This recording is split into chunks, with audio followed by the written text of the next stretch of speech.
Psixologlar aytishicha, uyga kelgan odam prixoshkangizga kirib 5 soniya sizni didingiz hamda xarakteringiz haqida analiz qiladi. Prixoshka maydoni kichkina bo'lgani uchun bee'tibor qoldirib ketsangiz, bilingki, katta xato qilgan bo'lasiz. Prixoshka planirovkasi hamda dizayniga alohida e'tibor berish kerak. Kichkina bo'lgani bilan odamda katta taassurot qoldiradi.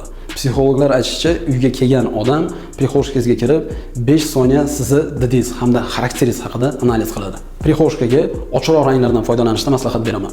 Sababi keng hamda yorug' ko'rinadi. Agar jiddiyroq bo'lsin desangiz, unda to'q ranglardan foydalanamiz. E'tiboringizni mebelga qaratamiz.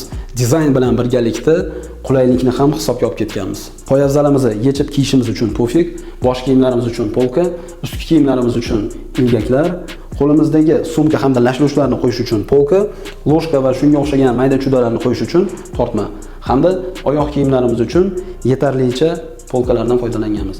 Va eng asosiysi, odam ustini boshdan oyoq ko'rib, yaxshi kayfiyat bilan ko'chaga chiqish uchun shunaqa baland zerkala qilib berganmiz.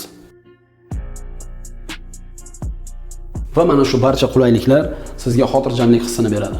Xonadoningizdan fayz va baraka arimasin. Ko'rishguncha.